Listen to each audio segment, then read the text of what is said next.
and good to have you join us. We're not quite sure actually. It'd be really useful. We're just chatting. You probably overheard us in our pre-match warm-up chat, working out our batting order. And one of the things we were thinking was it'd be useful if you're able to put into chat just now as we get going, maybe your just to let us know which units you're particularly interested in, because it's no secret there's the different entry sizes for the different units, and we will be covering all of them. But if you have a particular interest in a particular unit and are willing to just to mention that on chat, that would be useful just for us to say, so I'm keen to hear about dissertation or investigation or whatever it is. That will just help us in terms of framing our remarks as we work through the session, because as you will know, possibly appreciate, we've got a lot to get through in the course of the next hour and a half, and so we want to really make sure we make best use of our time. Just by way of housekeeping, you should have been given a link to download some materials. We've just been having a look ourselves just to check that does work and everything's there. We think it is, but if you're missing anything, then almost everything for today's session is actually available on the Pearson website. If you go to the teaching and learning materials and scroll down to the teacher guidance section, there are 4 units there, and we've recently updated with new exemplars. Almost all the material that we're looking at today is there, although there's one missing which we will need to get added to the website. So if you haven't managed the WeChat download, then you can access the resources from that.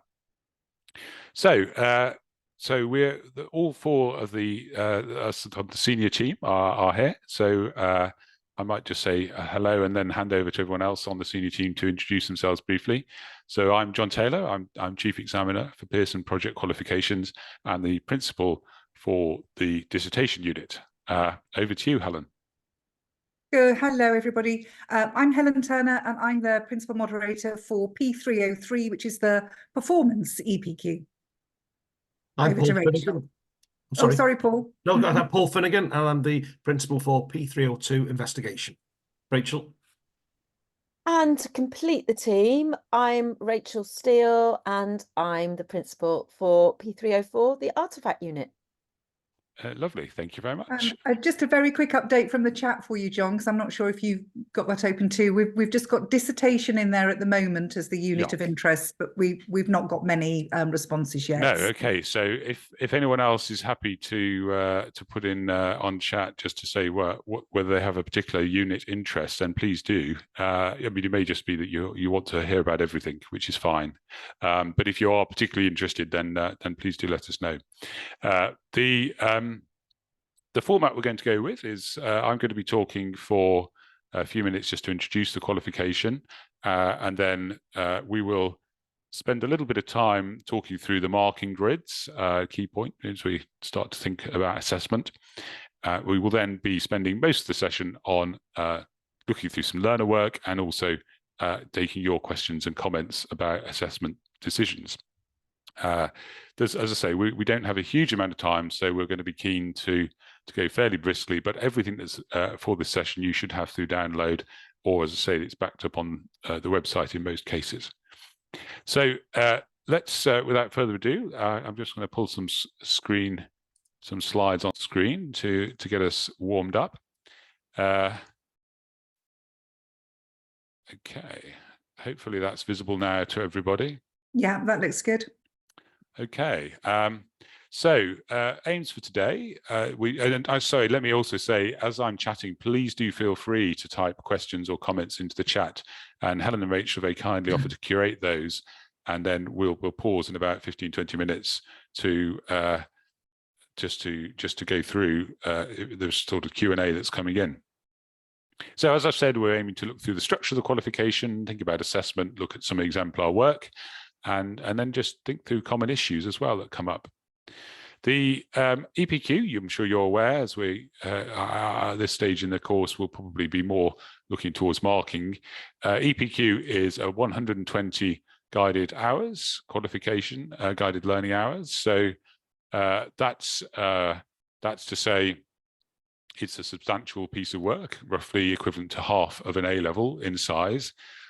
We have a recommendation in the specification that there is some teaching support, although how that's interpreted and the way in which you deliver that is very much at your discretion. But we recognise that students do need to be trained in the skills that they need for project work. They need to have an opportunity to explore ideas as a basis and foundation for the decisions that they will then take as they move into the project itself. And the project is typically of about 80 hours duration. As you know, I'm sure, we have 4 units with their own individual entries and marking criteria: dissertation, investigation, performance, and artifact. So fairly important point there in the heart of that slide, that learners should take responsibility for the management of their projects. The EPQ was conceived of way back in 2004 as an autonomous project, an autonomous piece of work. It's student-led, it's student-controlled, it's student-regulated. And we really want to see, and we want to encourage student responsibility for their own outcomes. So you'll see in the criteria that we reward that in AO1, but it's implicit in everything we do with EPQ, that we are supportive guides and mentors and facilitators of the learning journey, but in the driving seat, it's the learner themselves. Where do they get their ideas from? Well, a good EPQ can be inspired by lots of things. We do believe that it matters, that there's a passion behind it, there's a real drive, there's a real question or challenge or aspiration. That could come from their out of school interests, their hobbies, the things that occupy them when they're not in the classroom, or it could come from aims and ambitions that they have with respect to future work or study. Or it might be that a lesson has captured their imagination and they really want to go deeper and delve beyond the confines of the curriculum. Doesn't really matter. The point is, we do want to see in a successful EPQ, we do usually see that there's some driving interest or passion. Because after all, an 80-hour project is probably going to be the largest piece of work that learners do during their secondary education. And to maintain that momentum and maintain that journey, there needs to be real commitment, and that will come from inside them. It will come from their driving passion and their motive. We've just added a little bit of information here. It's worth, if you're interested, spending some time just having a look at what the universities have to say. The admissions officers, the entry information on their websites makes quite clear that many higher education institutions and others have welcomed the EPQ for the obvious reason that it really does deliver the skill set that employers, that higher education admissions officers and academics say they want in their students. Critical thinking, deeper learning, ability to manage a project over time, resilience, the ability to reflect on their own learning, to present their outcomes to others, all extremely valuable skills. And these are the skills that underpin EPQ. And so it's no coincidence that the higher education, when they do report, do say very commonly indeed that they welcome applications from EPQ students. And as I'm sure you're aware, it's become in recent years increasingly common for colleges and universities to make discounted deals, discounted offers to EPQ students. So there's quite a wide range now, it's not universal by any means, but there's quite a wide range of UK universities that will knock off a grade, sometimes even more, if a student has done well with an EPQ. And that's enormously incentivizing for them and for us. Okay, so that's the brief whistle-stop tour. So let me say a little bit about the content and structure of the course. As I'm sure you know, it's we expect to see from all learners a project proposal form, which scopes out the work, shows the plan, shows the intentions. We want to see an activity log with a record of development, and we want to see some form of outcome. In the case of a dissertation or investigation, that will be written. In the case of performance, there will be some written work documenting the journey, but there might be many other forms of evidence, imagery, photographs, scripts, sections from rehearsals, notes on their performance. The key thing is that they're documenting the journey. and that there's evidence of reflection on it. And the same with artifact. Artifact is probably even more wide-ranging. We can see digital, we can see photographic, visual evidence, plans, charts, diagrams, videos of work in progress, all kinds of ways in which learners can evidence the creative journey. So there will be some of that. And then usually there will be a final presentation, which will have some assessment evidence available with it too. In terms of the unit structure, we are, as I said, we have a fourfold unit structure, and the dissertation unit is a response essentially to a question. So we would always expect there to be a clear, quite specific, open-ended question, something which you can research, something which you can debate. So there needs to be argument and counter-argument. In investigation, similarly, there could be a research question, or it could be a testable hypothesis. And the difference is that in the investigation unit, rather than use of secondary literature, there will be data collection and analysis, usually including primary data. So the format of an investigation includes often charts, statistics, numbers, graphs, trend lines, lots and lots of analysis of data. Performance work, we like to emphasize the importance of having a clear commission. So there's a very clear creative purpose behind the work. The work takes the form of essentially the learner crafting something for an audience in response to a particular creative objective. And similarly with artifact, we would like to see there usually a client brief, client focused brief. It doesn't have to be a real client, it could be a hypothetical client, but some sense of how the work is being developed as a response to some very clear practical purpose or practical need. Okay, that's the whistle-stop tour. If you've got questions, I can see we're getting some questions in and some comments. That's great. Well, I'll pause in a couple of minutes. Let me just say a little bit about the headline model of assessment before I'll move then to questions, and then we'll start looking at the marking grids. The project management is the first assessment objective, 9 marks out of the 54 available. So substantial, 17% of the marks there for documenting the journey carefully, planning carefully, thinking carefully about time management and resources and such like. The second area of assessment is the use of resources, 12 marks out of 54. And although that's, is still a substantial number of marks, it's also very significant in the sense that a successful project needs to be research-based. You can't really access the other assessment objectives successfully without a really solid foundation of research. So although it's in a sense only 12 marks, it actually has more significance than that in a sense. And here we will be looking at the extent to which learners have looked wide and deep in terms of research. Have they gone beyond just summarizing information from easy to access websites? Have they actually investigated the genre if it's a creative project? Have they actually analyzed and synthesized and evaluated their sources, thinking critically about their objectivity and reliability? We might expect to see by the end of an 80-hour project a page-long bibliography if it's a written project, perhaps slightly less, but more creative use of material and imagery and practical resources in units 303 and 304.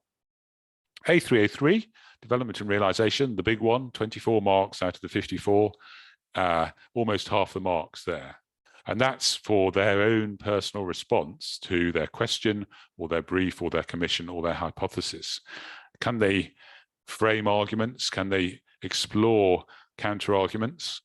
And can they do that, regardless of whether or not they're writing or creating? We still want to see this argumentative process as they explore in the light of their research the issue and the challenge that they've set themselves, and then they critically evaluate different ideas, weighing up one argument against another, or in the creative process that becomes a question of the best way of achieving their creative outcomes. And it's all about the quality of thinking, the quality of reasoning, the depth of engagement with the arguments. And of course, all of that should be informed by research. It doesn't stand alone. So the resources that were accessed in AO2 should be informing AO3. You would expect to see lots and lots of references back to the sources in the AO3 evidence. And finally, AO4, review a combination of written evaluation normally, although evaluation can be done through a presentation. And almost all learners do give an oral presentation as well, which is the chance for the mentor to question them, to interrogate the process, to challenge them a little bit about their ideas. And those two elements of usually written evaluation plus a presentation jointly then provide us with our review evidence for AO4, which is 9 marks out of the 54.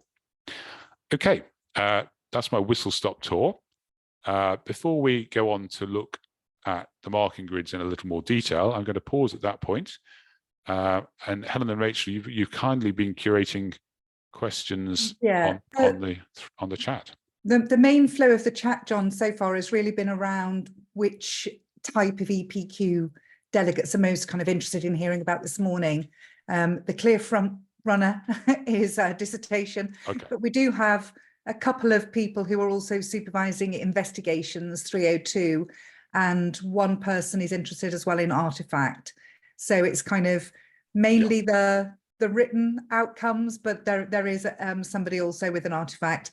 And there was somebody who has a written dissertation, but it's about music technology. So it might be also interesting just to mention the options of how you can present your thinking and your reasoning, as you were saying, around a topic in whichever way best suits a learner's skills. Yeah, quite so. Yes, I mean that's the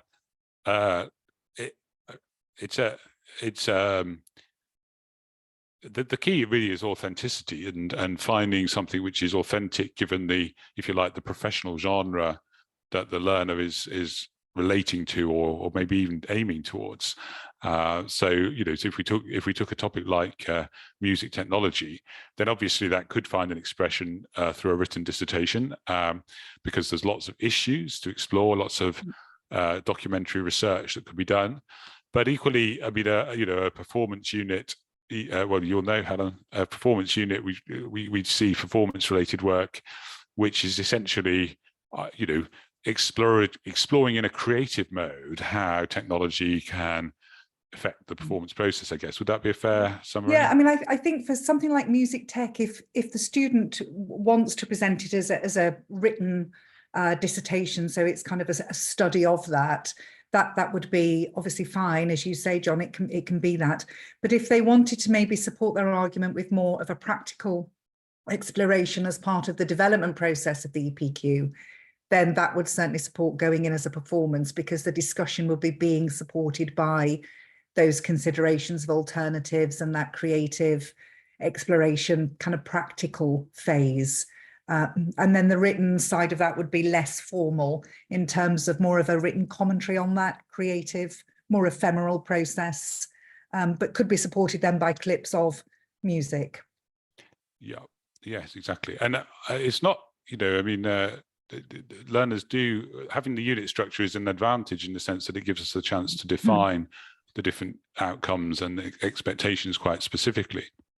But it can cause confusion sometimes, and sometimes there is one can end up in these conversations where you are saying, well, actually, would this work fit better into a different unit?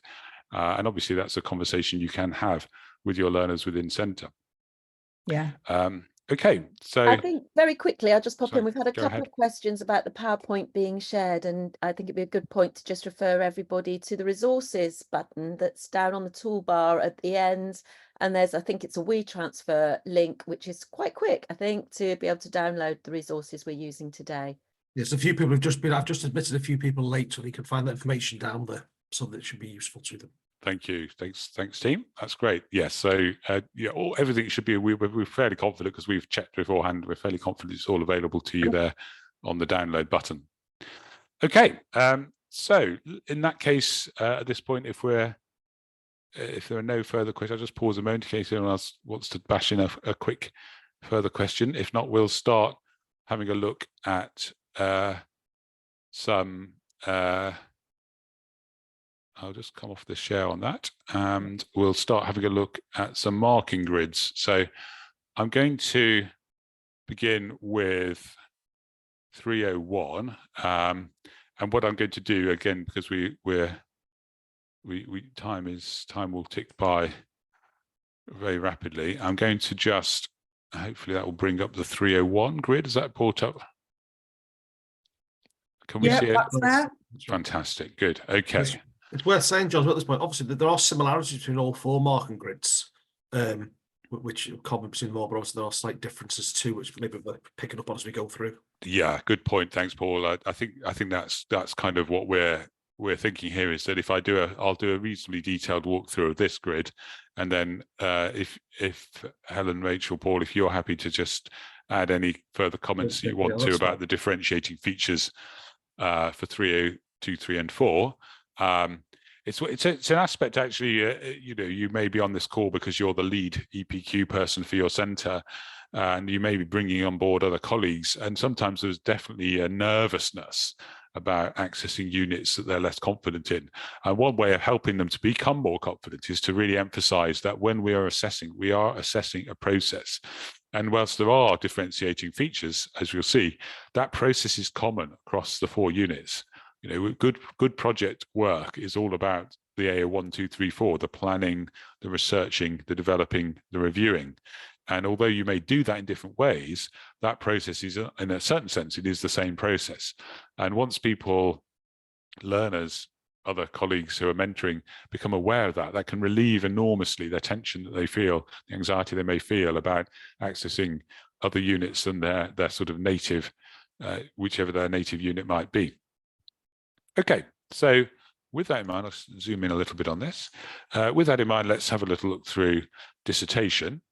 So as I've mentioned, AO1 is all about project management, and usually the evidence for this comes through from, I guess, 3 main areas. First of all, the proposal form, the project proposal form. Secondly, the activity log.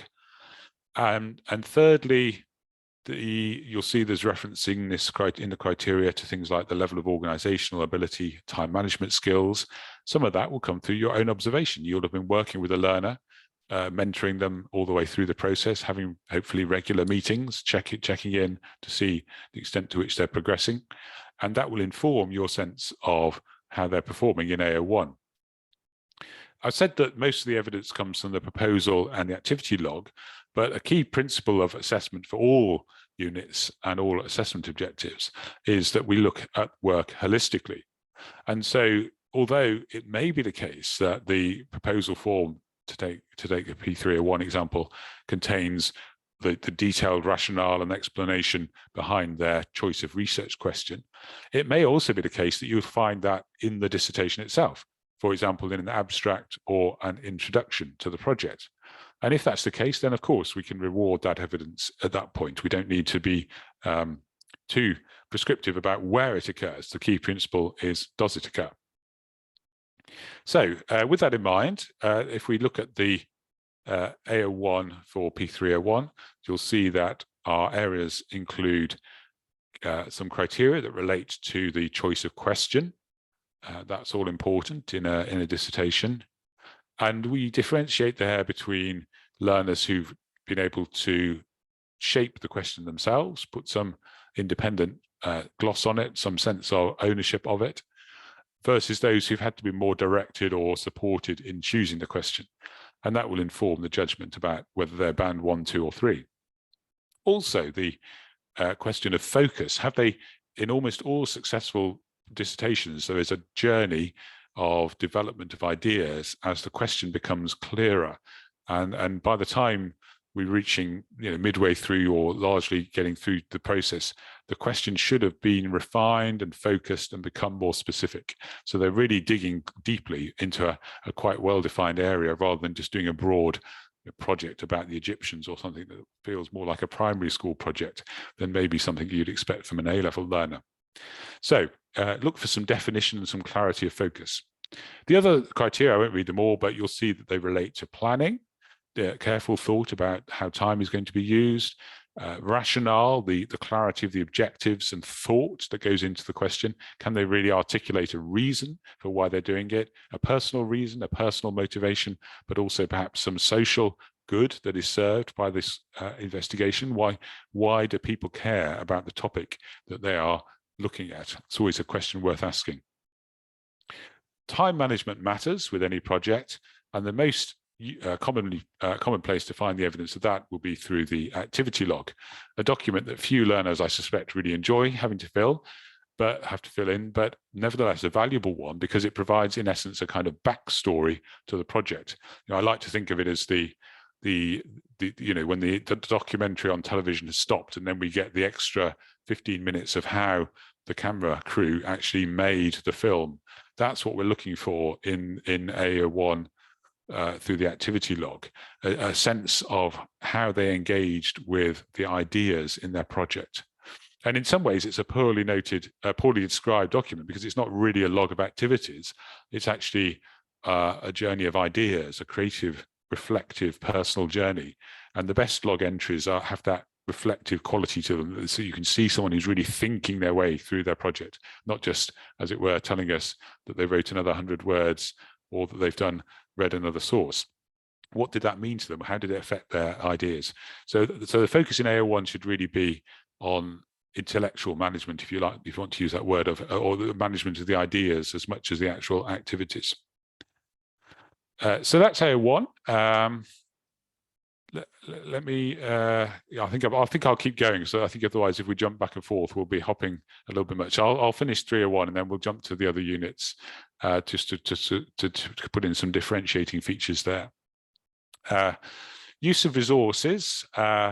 The key here, you'll see that there are some criteria relating to breadth of research. Has the research gone into a wide range? As I said, in an 80-hour project, you would expect to see, I don't know, 20, 25 sources, a page-long bibliography. If they've been working steadily through the process, that's quite a typical length for them to reach. I mean, that's not there's no rule, by the way, that says you've got to use that many sources, because, of course, if they've read 3 or 4 Shakespeare plays, for example, and gone into depth by looking at 3 or 4 commentaries, that might be, in some sense, a smaller range, but a greater depth. So there's no rule that says it has to be a certain number of sources, but you'll get the idea. We were expecting to see a volume of research corresponds to what an A-level learner could do over the course of several months. Referencing is important. We want to see good construction of references and bibliography, very easy to do now with lots of websites that will help automate that process for you. But the key really with research is in the second and third paragraphs here, where we want to encourage learners to go beyond, as it were, just finding stuff out and actually doing the deeper thinking about it, the analysis, the synthesis, the evaluation. Can they really apply what they've read to their question? Can they actually explain it in detail and really clarify the terms that are involved in the topic that they're looking at? Can they connect sources together? Can they write paragraphs where 3 or 4 sources interact with each other rather than it just being one source at a time? And can they evaluate critically the objectivity and the validity of the information? Do they have a sense of its academic reliability? Have they looked at questions like who the author was or where it was published in order to gain a sense of the objectivity of what they're looking at? You'll see as well that we referenced qualities like depth of understanding, and that can be a difficult thing to assess, but often looking at the extent to which they've been able to integrate their sources and apply them can start to give us a sense of whether this is a learner who really deeply understands or who's just, as it were, on a journey towards understanding the material that they're looking at. So that's AO2.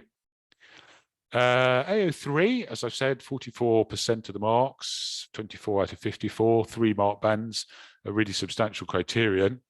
And here you'll see that we relate, we have something about presentation. We want to see good academic presentation in the 301 unit, and the same for 302. Well structured, appropriately linked together, coherent, really with a clear sense that the material flows and works as a single piece of work rather than just a lot of bits.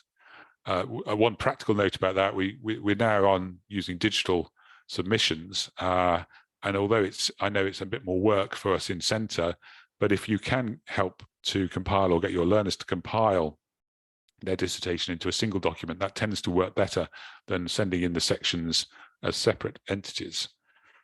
The language use is important. Is it academic and appropriate? Is it rigorous? Is it technically accurate? The quality of understanding, again, is important. Do you get a sense that here is a learner who's really understood thoroughly and perceptively their topic area? But really the key, I think, in AO3 are these criteria towards the end of the table, where it talks about the quality of argument, the depth of understanding and the engagement with counter-argument. And I've quipped before that you could almost count the number of times you see the word however in the dissertation. The frequency of use of counter-argument. Is this a learner who can really put an argument and then challenge it and challenge the challenge and go back and forth in that kind of critical dialectical way? That's what really makes the quality of the best dissertations. And of course, this presupposes that the learner has chosen a question where there is scope for argument. If their title is, as it were, a narrative title or a purely descriptive title, a how question, if you like, rather than a why question, then there's a danger that they won't really be accessing the higher mark bands in AO3 because there isn't much room for argument. Time and time again, you'll see that we comment on this in examiners' reports. Okay, and finally, AO4, review. As I've said, two main elements. There's typically a written evaluation. It's not mandatory actually, but in terms of giving a really detailed look at the project process, it's probably best to have some written evidence, either in the report itself or notes added to the slides, or where you know, we don't mandate that it's done as a written evaluation, but it tends to be to get the detail and the depth. It tends to be helpful to encourage learners to write about what they've done. And the key areas here, I have an ALAL model. It's the aims, the limitations, the alterations, and the lessons learned. Okay, so I think just remember ALAL. Have they reflected in depth on their aims? Have they considered possible ways they could adjust their project if they were starting again? Have they considered limitations, the weaknesses, the gaps, and what have they learned? What has this taught them about project work that they can use in the future? And what we always say is, you know, it doesn't matter so much the length at which they reflect. It's all about the depth and the honesty and the perceptive quality of the evaluation. Anybody can say, oh, I could have done more work on it and it would have been a better project. That's not a really perceptive evaluation. A perceptive evaluation would be to identify the key weaknesses within the project and be honest about that. Don't pretend it was all perfect. What would really have made a difference if they changed one thing? Could it really have significantly altered the outcome? That would be an example of a perceptive and an in-depth evaluation. And then finally, as we have typically an oral presentation that's given, it doesn't have to be all. There are other modes available. If you look closely in the specification, you'll see that some learners do choose other modes, but typically it's an oral presentation at the end. We have a marker record sheet, which helps the mentor, the assessor, to capture that presentation and the evidence from it. And what we suggest is that you evaluate the quality of the oral, you evaluate the quality of the written assessment, the written evaluation, assuming you've got one, and then you put the two together, and that forms your AO4 mark. So a learner who's evaluated really perhaps a little bit superficially, but nevertheless does a wonderful presentation and they comment much more deeply about their project process, that might boost their AO4 mark. And the other way around, it may have been a lovely presentation, but then when you sit down and read what they've written about the project, you think, actually, there's a bit of superficiality here. So your final AO4 mark should reflect those two components holistically. Okay, I'm going to, John, just before you move on, just to pick up something in the chat, if that's okay. Paul has replied to the delegate directly, but I think there's a couple of things just around preferred referencing. So somebody's asking, should it be Harvard? But also maybe something about the bibliography, and just a little bit on that. That might be helpful for a few people. Thank you. No, that's good. Thank you. So yeah, the answer is we don't mandate Harvard or APA or MLA. We'd have no preferred mode. We only ask for consistency. What that looks like will vary, but you know, a minimal standard would be web links plus dates of access. From an academic point of view, that would probably look a little bit less than optimal, because, as you know, there are conventions for construction of bibliography, citations, and referencing systems. And all my advice on this is, you know, there's a whole bunch of digital tools now that, if you teach learners how to use them, can automate the process, whether that's just an online bibliography builder or an extension or an app that's built into your word processor, whichever one you're using. And train them to use those, and then they will generate the full entries for you automatically. I think it looks, frankly, a little bit less than optimal if, for example, all you get at the end of a dissertation is a list of websites. We would expect normally for details like the credentials, the author details, or the location of publication, and maybe a date of publication and date of access. That would be a sort of minimal standard. But as I say, there are great websites that you can use. I mean, you can Google and find, there's a whole list of them available. And I would just encourage learners to start accessing those, which makes this an automatic process. Just on that point, as Helen said, I responded directly to the delegate before, but I think the reference and the bibliographies can be brought into the sort of taught elements of the course as well, and you know, I'd advise the students on the different types and let them select which is best for themselves, really. Yeah, great. That's a great point. Thanks, Paul. Okay, are we good to press on? Have we got more burning questions? No, it's all calm in the chat. Okay, let's press on then. Paul, do you want to walk us through, are there any, I'm going to see if I can do a screen share for your unit. Here it is, I hope. Do you want to add anything distinctive about 302? Would probably just try a couple of points. I mean, obviously there's a lot of overlap in the marking grids between P301 and P302. What I would say with P302, I suppose for them all really, going back to AO1 manage, the project proposal form and the project activity log, and this applies to them all, shouldn't be done retrospectively. These should be done as candidates go along. You know, the best candidates complete a fairly detailed project proposal form and an activity log which is completed through their EPQ journey. Do you think on AO1 with reference to AO2, and obviously with AO1, sorry, they usually have, for P302, it's either a question or a hypothesis. With reference to AO2, the key differences here is the primary data collection between P301 and P302. So, you know, a candidate is, some candidates will use secondary material, secondary data, but much of their work is on primary data collection, which is well interrogated. They've used a range of data collection techniques and presentation techniques to put within their EPQs. The number of participants, well, if they've done surveys, the number of participants is quite important. You know, don't set a number, but usually over 50 is something quite good to see on the data collection on those ones. And with reference to AO3 and AO4, pretty similar to what you said for the P301. The key differences comes in the data collection techniques and the interrogation of that data for P302, the primary data collection. That's all I'd like to say on that particular one, John. Okay, super. Thank you very much. That's really helpful. Thanks. Actually, you're reminding me, Paul. One of my sort of quips to the students is that the best way to write the project is to write the project. You know, to capture that idea of you've just got to get on with it. And it's so true, isn't it, that if they document the process as they go, whether it's the bibliography building or the activity log, that puts them in such a better position than the poor student who's having to try and retrodict it at the end.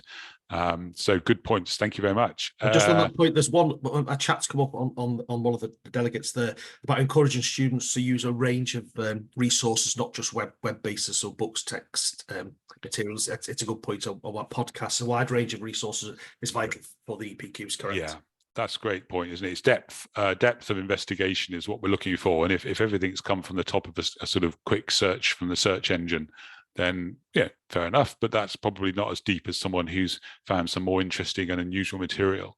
So lovely, thank you. Let's go over to Helen. Helen, do you want to talk us through some 303 points? Do you want me to bring? Shall I bring the grid on screen? Have you got it? You've got it there. I think can people see that? It's telling us you've started screen sharing. Started, but we can't. Yeah, oh, here yeah, it comes. it You got it. Yeah, oh. yeah, that's it. It's a process, this screen sharing. I was doing it.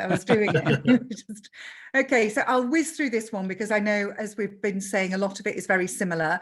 So I'll just try and pull out the differences rather than repeat the other things that still need to be carried forward.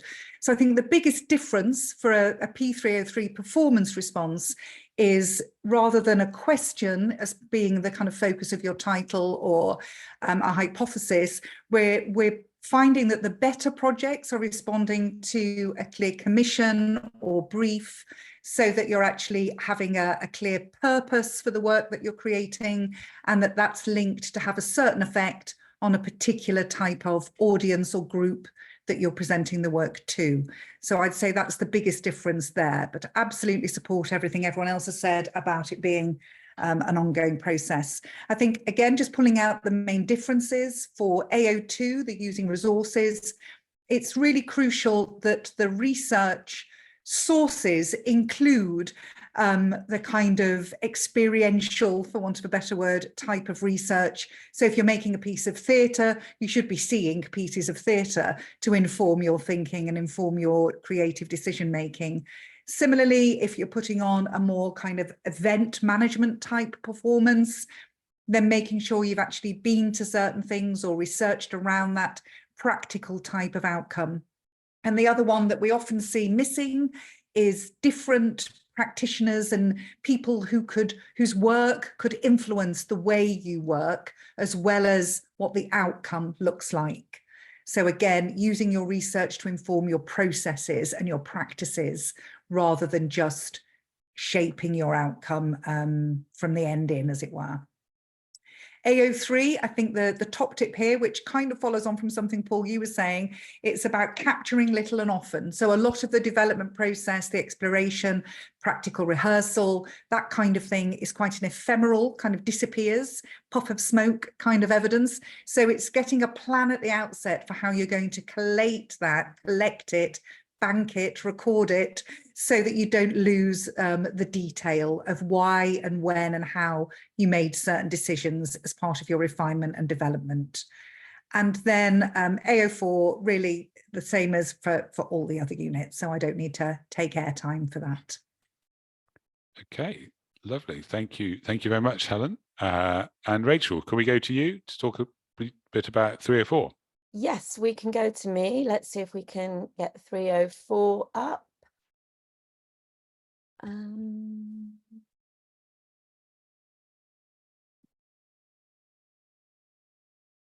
Let's just see. Is that working? Yeah. Brilliant. Okay. That's on. So we have far more in common here at 304 as the creative with 303, so I can just talk through.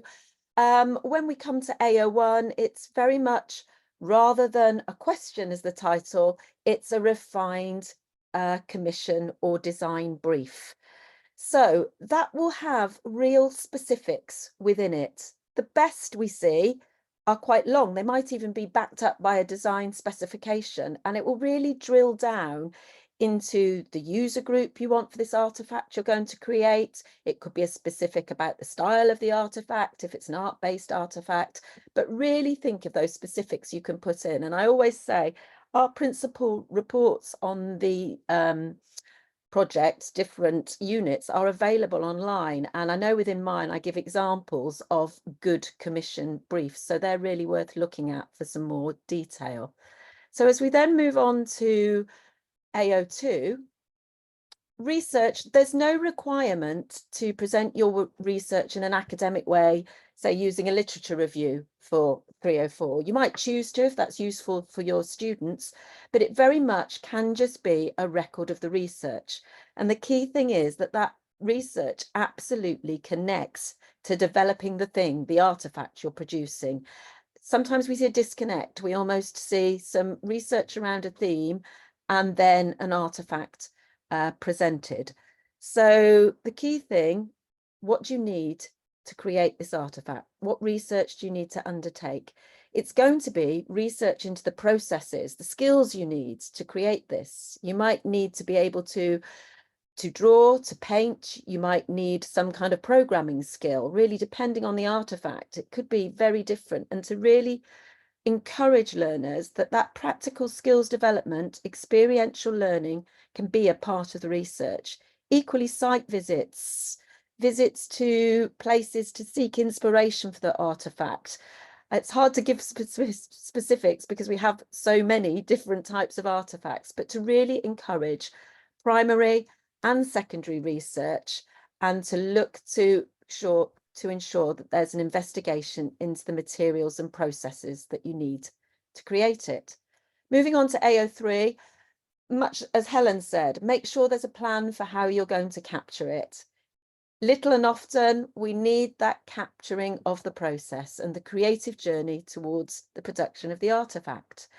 For artifact, we really expect to see a multi-stage and iterative development. We'd want to see initial drafts, designs, maybe models or prototypes, and that complete talking through of the best approach to take, that investigation of alternatives rather than counter argument in the dissertation.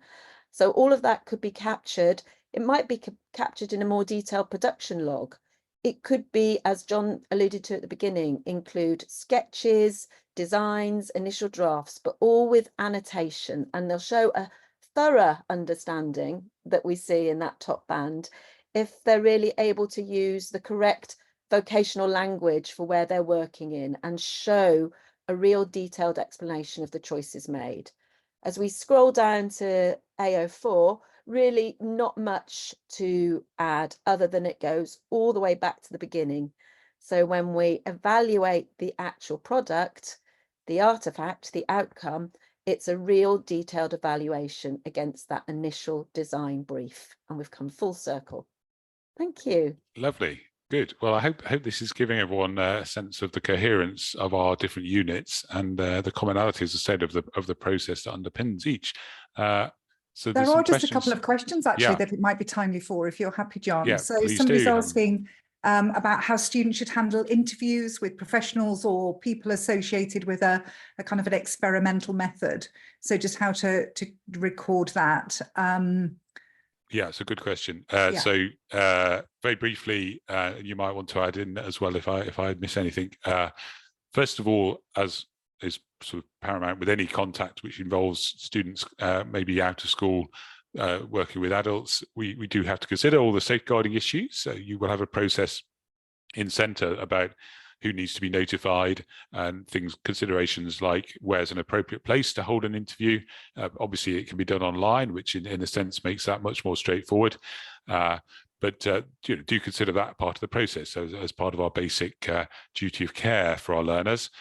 I usually recommend with an interview that, first of all, the learner doesn't necessarily put it straight into, for example, a dissertation, but a record of the interview could be included as an appendix, maybe a transcript or a transcript of parts of the interview.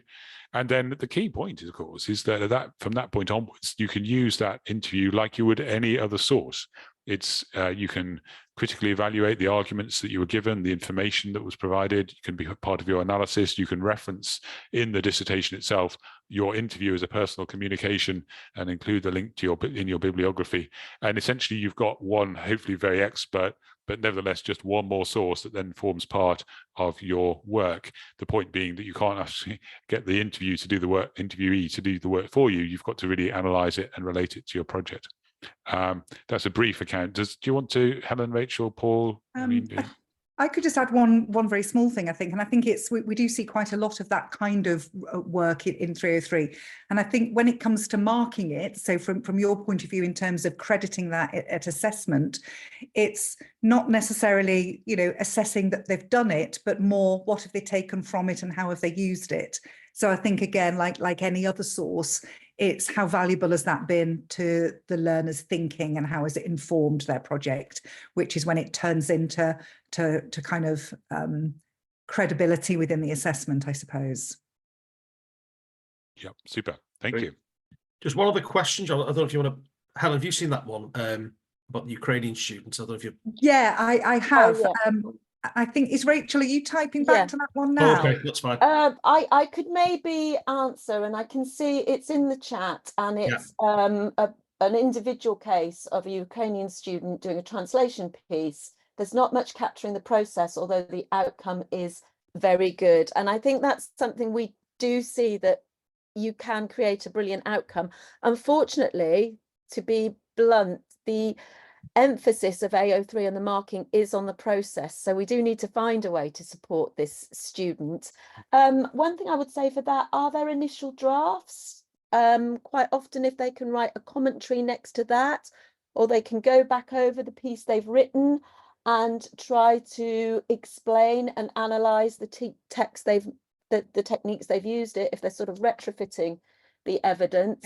I was just going to say, Rachel, one of the thinkings I was having when I saw that come in was, it's almost, can you annotate that outcome in some way, whether it's using voiceover or notes or comments and arrows, however it wants to be done, but it's almost giving the commentary on, you know, that a bit like you might have kind of, you know, the arrow and the comment in the good old-fashioned sketchbook. So it's, why did you include this? How did that happen? It's all of those questions, isn't it, behind it? So it might be that you could take the end product and put an annotation around it to evidence the process and the thinking behind its development. Just to comment what Helen and Rachel have both said there, I agree. I think it's got, with the EPQ, you've got to remember it's a process-driven qualification.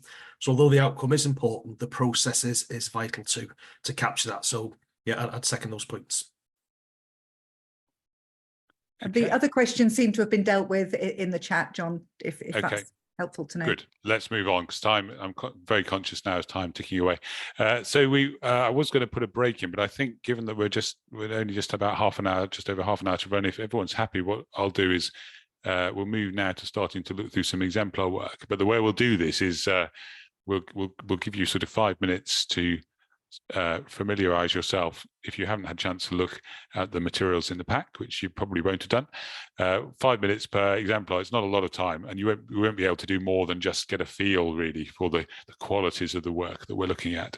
But hopefully this will start to bring into focus, shall we say, the points we've been making about the assessment grids. So with that in mind, in your pack you will have 2 exemplars, but given that time is tight, and I had another question, I wasn't quite happy with the formatting on my screen of the second exemplar. I'm just going to focus us on the first, but I will make a couple of comments about the second as a point of contrast.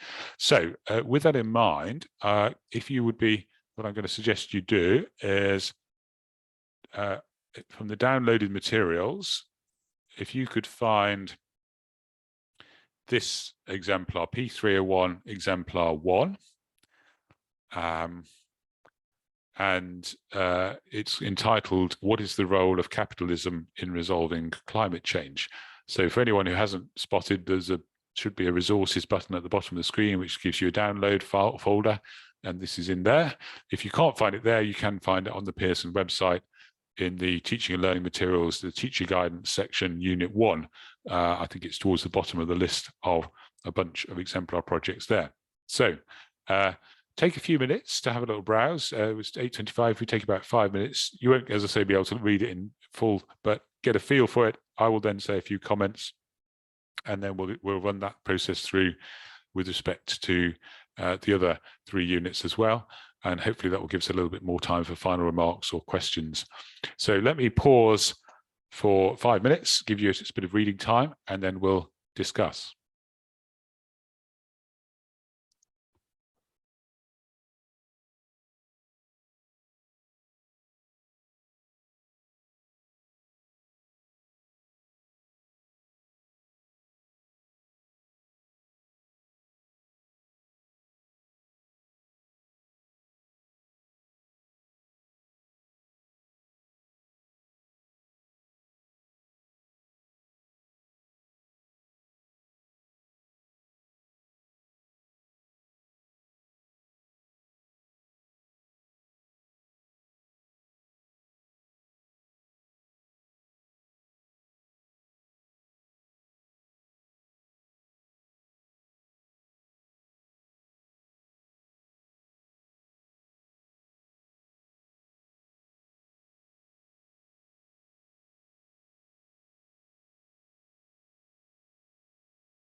Okay, apologies. I know it's a long document and there's lots of lovely detail there to explore, isn't there? But I'm conscious of the clock ticking. So I'm going to just jump through and say a few words about this project. Let me bring on the screen the commentary. So this project was, as I'm sure you appreciate, was a strong piece of work, strong dissertation, and ended up on a mark of 49, which in previous years would have put it around or close to the AA star boundary. So a strong exemplar, not at the top of the mark range, but close. And you'll see the reasoning for that. It was accurately placed by the original teacher assessor in low mark band 3. There's a focus identified, but possibly a little bit more could have been developed in terms of the rationale for the project and some refinement to the title. It's quite broad in scope. Well researched, good length bibliography, strong in therefore in AO3, sorry, mark band 3 for AO2. And you'll notice as well that this was really well analysed. The sources are linked together, they're analysed, they're related to the question. Possibly room for a little bit more evaluation of source reliability. Perhaps that's been a bit picky, but that was the reason for it not being at the very top of AO2. AO3, you'll remember my quip about counting the howevers, and you can see lots of, on the other hand, however, counter-argument elements within this. So also very well used data. So it was constantly basing arguments on the evidence from the research sources, and a really high quality of understanding and a really high quality of written communication. So this really was almost exemplary in AO3. And finally, AO4, the helpful oral presentation evidence and the written evaluation, which wasn't that detailed, but it was quite honest, it was quite perceptive. They were aware of issues about the focus of the question, for example. That fully supported a mark in mid mark band 3, 8 out of the 9 for AO4. Okay, so a whistle-stop tour. I won't bring up, because time is not on our side, I won't bring up the second P301 exemplar, but I know that there are many of us in the room who are interested in P301. So let me just say there is another exemplar available in the pack, which will give you a very good point of contrast to this. It's still a strong project. I think it's sat at 39, so that would be around about, in previous years, around about a B grade, BC borderline. But you'll see that piece of work is not as developed in terms of the depth of argument. It does contain argumentative elements, but it doesn't have the same strength and depth of research and argument. And there is a very clear point of contrast. So if you're looking to try and, as it were, mentally get a sense of what does the top end of the range look like, what does sort of good mid-range work look like, contrast this piece that we've looked at with the project on space colonization, and you'll see immediately what the differences are. Okay, I'm going to pause at that point. Where do we go next? We go to Paul. Sorry, questions. Sorry, go on, question, sorry. It's all right. Just before you go on, Paul, we've got somebody in the chat who's still struggling to access the materials, and he's asking if it can be shared in the chat. But I'm not sure we can if it's a WeTransfer, can we? I'm not quite sure if there's anything. But what I can do, it's not ideal, but if I can find, let me just find the web link for the these resources. Almost everyone, apart from I think our final 304 exemplar, is available. I'll just give you the link now, and I'll put this in the chat. I'll put the first. If you go to this web link here, the teaching and learning materials, and then you scroll down to teacher support materials towards the bottom. The one that we've just looked at, I can probably copy a link actually specifically to that. So this was the P301 exemplar here. Okay, there's a little zip folder with it in there. And the one we're about to look at, Paul's one, let me see if I can find that as well, because that would be useful to have, wouldn't it? Is it the plants? We're coming to plants. That's right. Yeah, that's right, John. I'm just thinking the time, is it worth me just taking through the commentary to point out some some key points? Was it given the time we have now, or Um, could we give them 5 minutes to have a quick look through? I think we should let's take a few minutes just to browse, because otherwise I think it won't. Yeah, I think your remarks will have a context. So, yeah, if we say take 4 minutes, I'm sorry, it's a bit rushed, but if you pull up exemplar P302, let me screen share. Do you want me to screen share, Paul? If you don't mind, because I can't, my camera will Yeah. come up on some screen share. If you don't mind, No, that's fine. So it's an investigation, Thank you. and It's on plant growth and developments. on plant growth and development, yes. And I put the web link in there so you can download it if you haven't been able to get the WeChat to work. So let's, should we take three minutes or so, and then we'll recommence at 8 on my clock. It's 8:40, something 40, whatever time zone you're in, and then we'll have a chat from Paul about this one. And will you share the commentary then, John, please? Yeah, I will. Thank you very much. Thank you.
Okay.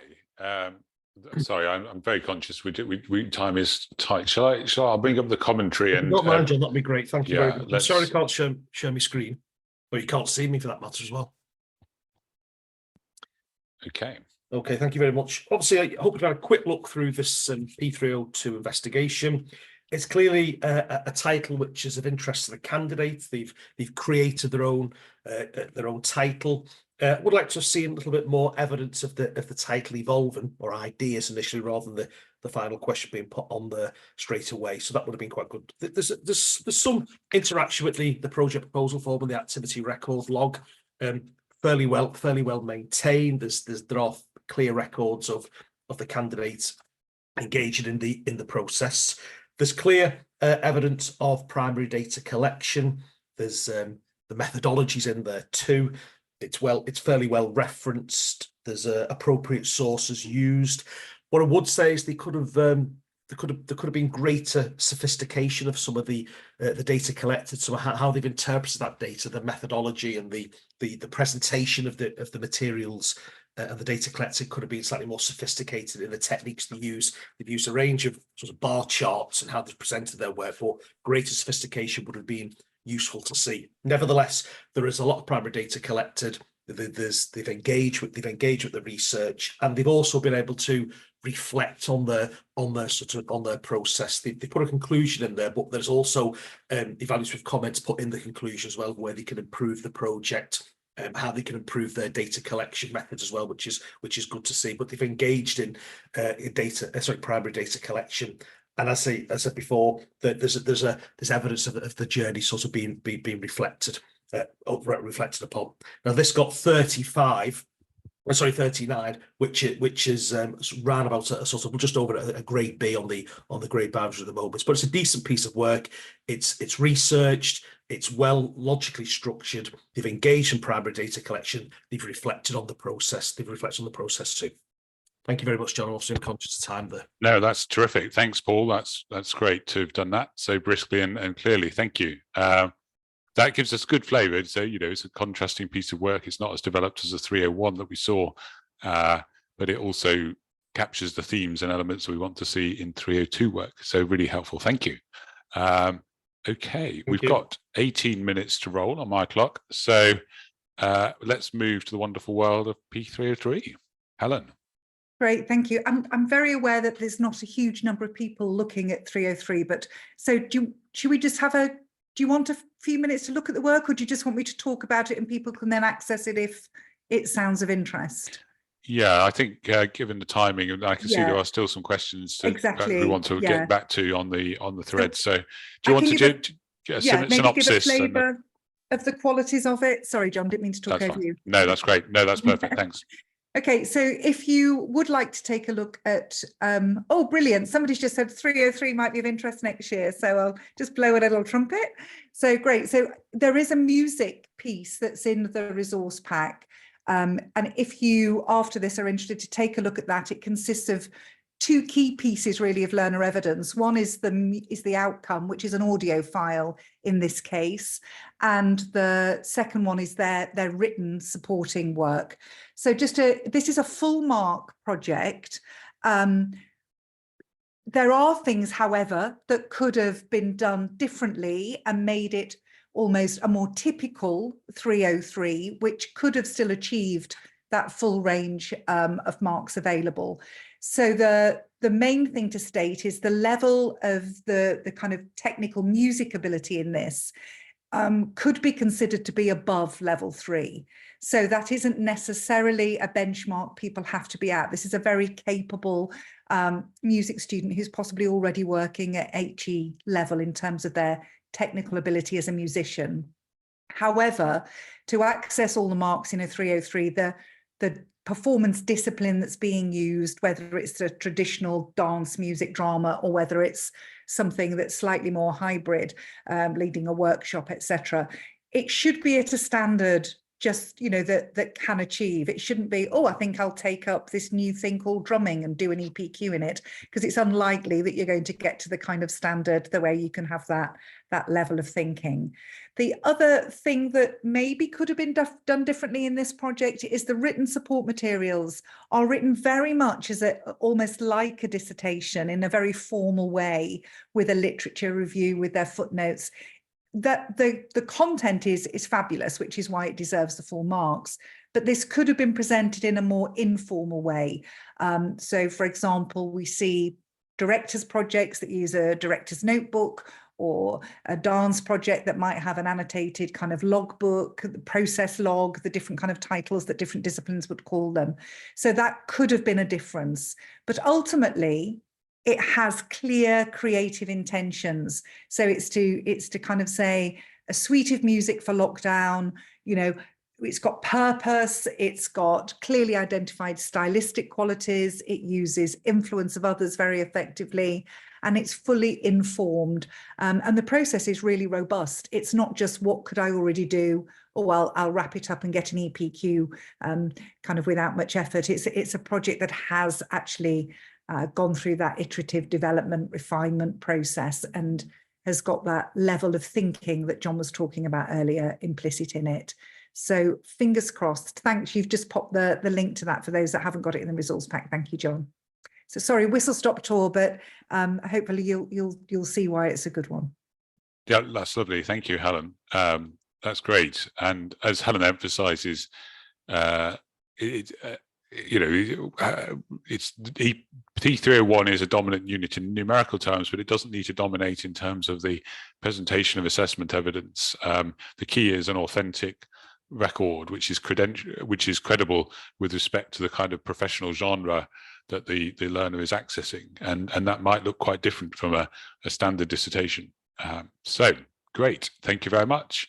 Let's move then to I'll just check any questions. We've got a few comments coming in about that. I noticed a question there about accessing academic journals. So Google Scholar, you mentioned there, in the question is mentioned as a possible source.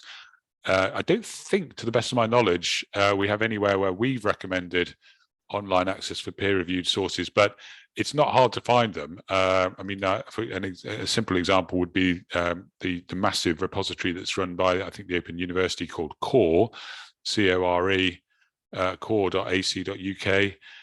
When I last looked, it goes up every day. There were 273 million articles available on open access. So if you can't find something relevant to your EPQ there, then yeah. But yeah, just a quick search can find, there's increasing amounts of content available, peer-reviewed academic stuff, content in the public domain.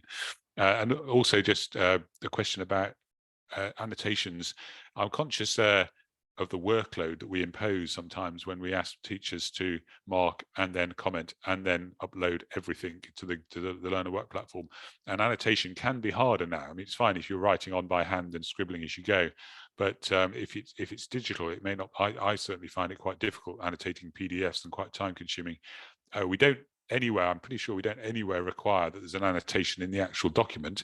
The value of annotating obviously is it shows that you've read the work closely, but we do expect that there is clear justification for the mark decisions. That's the most important thing. And whether that can come through annotation or it can come through careful commentaries, which really highlight on the mark record sheet why a mark was appropriate. And if you're, if you've done all of that, you don't need to find an extra 10 hours to scribble lots of annotations. If it's already really clear on the mark sheet, I would go with that. Okay, Rachel, over to you. Hello, I might go with the same approach that Helen has had, because I think maybe that could be helpful, and just as we've got less artifact, just maybe just talk through what people can have a look through. Do we think so? And that will leave us a few more minutes for any questions that come up at the end, which I think will probably be most helpful. So the artifact example that we've got on the website is for a design, a product design, and it's a really lovely one to look at if you're maybe just considering artifact, to see the way that artifact evidence can look, and to just see that way of capturing a design and technology and a creative project of any kind. So going through this one, the AO1 evidence, there is a brief that emerges in the end, but it isn't the brief that's on the project proposal form, because it's actually refined within the materials. And one aspect of it, because initially they want to design a bird house and an app to find out more about birds, the app half is almost dropped halfway through. But this is a good example of where we can credit holistically and see that that design and the commission and the brief has evolved as they've gone along. There is a clear rationale on the PPF and a clear project log. And within that log, you'll see there's really good monitoring of the progress and planning review documented and happening all the way through. So this is a good example of how to actually show and evidence your planning through your activity log. So that actually tips into Mark Band 3. The rest of the project and overall is a really, if you're getting ready to mark, is a good example of a PO304 Band 2 response. And it came out with 37 marks overall, which would be, for most recent series, around that BC border. So if we move on to Mark Band 2, it's a reasonable understanding of the research and resources required. There's relevant research, and it's into the techniques and the materials that needed to create that bird box. There's been some primary investigation and a survey, but it doesn't go into that third band because there isn't that understanding of the complexities. There's no analysis of the sample size of the or target audience that they looked at to find out responses about how to create a kind of bird box that would appeal to a particular market. There is some analysis, and so it moves up towards the top of the band. But have a look at that one if you want to see a good, solid band 2 P304 response. Again, we're in band 2 for AO3. Supporting materials, as I alluded in the beginning, really useful to see how to document a creative project. There's good understanding, there's evidence of refinement. They do go through that multi-stage process that I talked about. We see initial designs, we see physical and CAD modelling before we move on to the final product. Where it could be better is the sketches and everything don't really demonstrate that technical language, understanding and ability we'd expect to see at the top and in the third band. And then as we move on to AO4, the oral presentation record has been completed, which is really useful. And there's insight and self-awareness. There's evaluation against the specification, and they can justify ideas for next time. I can see, and I will pick up very quickly, if that's all right, as we come to the end, John. We've got a question in the chat from Rebecca, and she said, good to see, this looks very thorough to me. I think this is a good example because I think first look, everything is there, Rebecca. It is, we could say, a complete process of different stages. But if we drill down into the detail and the sophistication of the synthesis and analysis of research, the sophistication and application of skills and real interrogation of alternative designs, also, and how far it actually meets the initial detail of the brief and responds to that target market of young people, we perhaps see that it's band 2 or rather than band 3. So hopefully that's helpful. Yeah, it's a good exemplar, isn't it? For that point of view, it's Yeah. it looks at one level, it looks very detailed. Yeah. It's the process is very thorough, but when you do drill in, there's some issues that you might or some questions that could be raised. Great. Okay. Thank you very much. There is just one question that came in, which might now be a good time, which is somebody asking whether the review should be done before or after the oral presentation, and if there's somebody feels they've had 2 conflicting answers to that. So if there's just the official Pearson one, that might be helpful to them. Well, the official one is that you're both right. I mean, you can. Yeah. The point is, you can get AO4 evidence from both sources, either from writing or from the live presentation. So whichever comes first, it's chicken and egg, really. I mean, you can if they write first, then they won't be able to review their oral presentation. I suppose that's true. But on the other hand, writing the review might help them to really frame their thoughts to the presentation. And conversely, if they do the presentation first, then write about it afterwards. That gives them a little bit more to write about, but equally they may have presented in a slightly more superficial way. So the reason you're getting conflicting answers is it's a chicken and egg. You can argue that one either way. The key is just to encourage them to be reflective at the end of the process.